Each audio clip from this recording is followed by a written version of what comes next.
আয়াতের বিষয়বস্তু আপনারা হয়তো অনেকেই অনুধাবন করেছেন।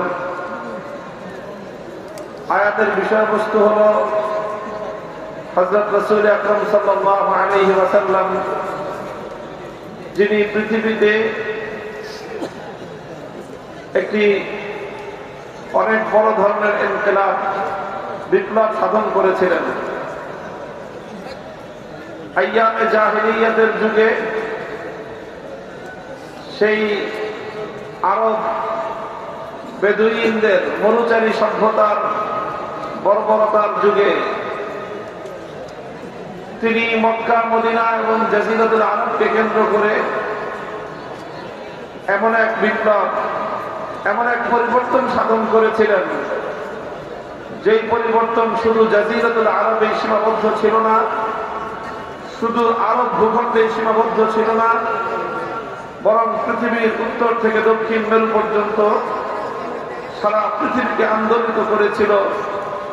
সারা দুনিয়ার বর্বরতা, অসভ্যতার কবর রচনা করে মানবতা এবং ইনসানিয়তের ফুলবাগান ফুটিয়েছিল।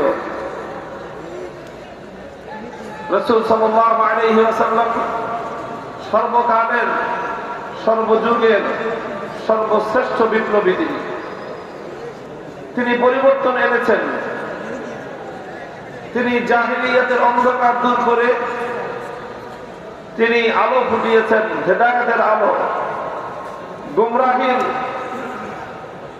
অন্ধকার দূর করে হেদায়েতের আলো ভর্তিকা তিনি জ্বালিয়েছেন। এই কথাগুলো শুধু আমাদের নয়, বরং বিশ্ব ইতিহাসের সব শ্রেণী পেশা, ধর্ম বর্ণ নির্বিশেষে সমগ্র মানব জাতির এগুলো ঐক্যমতের কথা। এই পৃথিবীতে মুহাম্মদুর রাসূলুল্লাহ সাল্লাল্লাহু আলাইহি ওয়াসাল্লামের মতো সফল ব্যক্তিত্ব আর দ্বিতীয় কেউ নেই। প্রশ্ন হলো, রাসূল সাল্লাল্লাহু আলাইহি ওয়াসাল্লাম এই যে ঐতিহাসিক সাফল্য অর্জন করেছেন, পৃথিবীতে এই যে বিশাল পরিবর্তন আনয়ন করেছেন, অন্ধকার যুগে মানবতার আলো জ্বালিয়েছেন, এটা তিনি কিভাবে করেছিলেন? কোন পদ্ধতিতে, কোন প্রক্রিয়ার মাধ্যমে? মুহতারাম হাজিরিন, আলোচ্য আয়াতের মধ্যে আল্লাহ পাক রব্বুল আলামিন সেই আলোচনাই করেছেন কিসের মাধ্যমে, কোন প্রক্রিয়ায় নবী আকরাম সাল্লাল্লাহু আলাইহি ওয়াসাল্লাম তিনি তার এই সফল পরিবর্তন, সফল ইনকিলাব, সফল বিপ্লব সাধন করেছিলেন কিসের মাধ্যমে?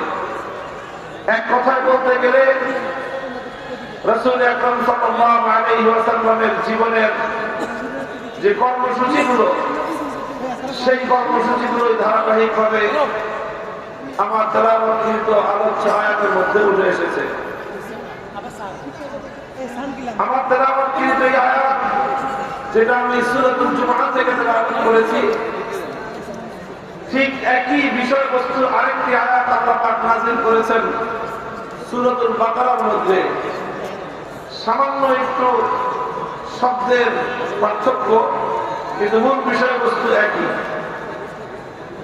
সূরাতুল বাকারার মধ্যে আল্লাহ পাক যে বিষয়গুলো বলেছেন, খলিলুল্লাহ ইব্রাহিম আলাইহিস সালাতু ওয়াস সালামের দোয়া হিসেবে, আর সূরাতুল জুমআয় আল্লাহ পাক রব্বুল আলামিন সেই একই কথাগুলো বলেছেন ইব্রাহিম আলাইহিস সালাতু ওয়াস সালামের দোয়ার মঞ্জুরি এবং দোয়ার কবুল হওয়া হিসেবে। হযরত ইব্রাহিম আলাইহিস সালাতু ওয়াস সালাম তার সন্তান ইসমাঈল আলাইহিস সালামকে নিয়ে যখন মক্কার সেই মূল প্রান্তরে বাইতুল্লাহ তথা কাবাতুল্লাহ নির্মাণ করলেন, আল্লাহর হুকুমে তিনি বাইতুল্লাহ নির্মাণ করলেন। সেই বাইতুল্লাহকে আল্লাহ পাক রব্বুল আলামিন সারা পৃথিবীর মার্কাজ, সারা পৃথিবীর কেন্দ্রীয় মার্কাজে আল্লাহ পাক পরিণত করবেন। সেন্টার হবে সারা পৃথিবীর। সেই বাইতুল্লাহকে নির্মাণ করার জন্য ইব্রাহিম আলাইহিস সালামকে আল্লাহ হুকুম করেছিলেন।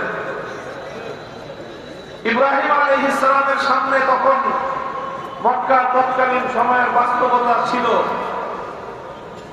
যে মক্কা নগরী এমন একটা জায়গা যেখানে শুধুমাত্র পাহাড় আর পাহাড়, চারিদিকে শুধু পাথুরে ভূমি, সেই পাহাড়ের উপত্যকা ছাড়া সেখানে আর কিছুই নাই, এক চিলতে মাটি পর্যন্ত সেই ভূমিতে নাই,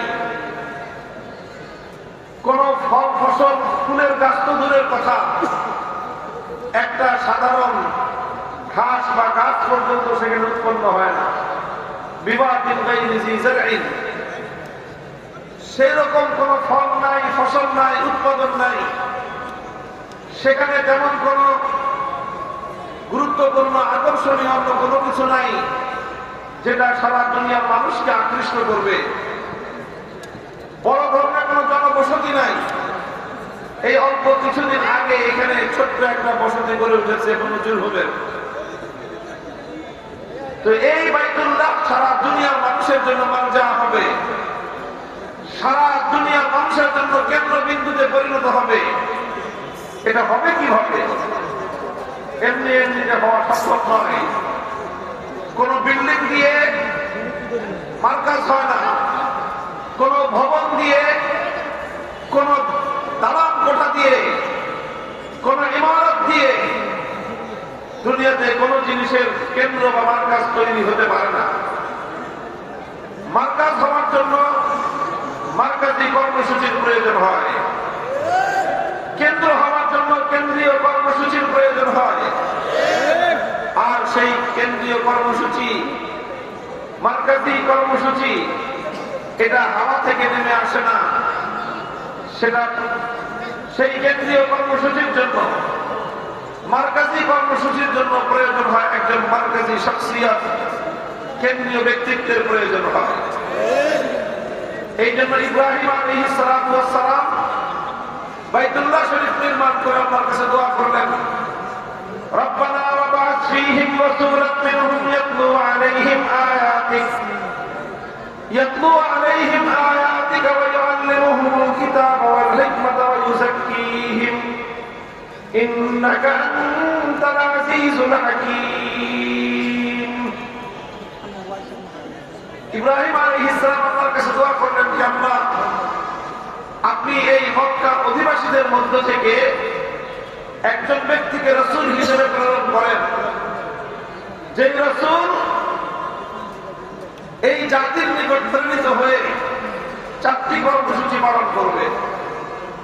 কয় কর্মসূচি? 4টি কর্মসূচি পালন করবে।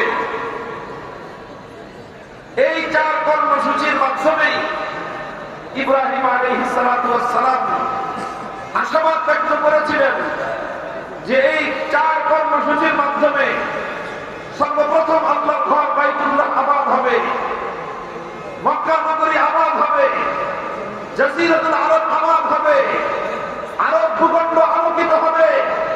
আর তারপর সেই আলো আটলান্টিক মহাসমুদ্রের প্রান্ত থেকে আফ্রিকার মহাজঙ্গল পর্যন্ত বিস্তৃত হবে।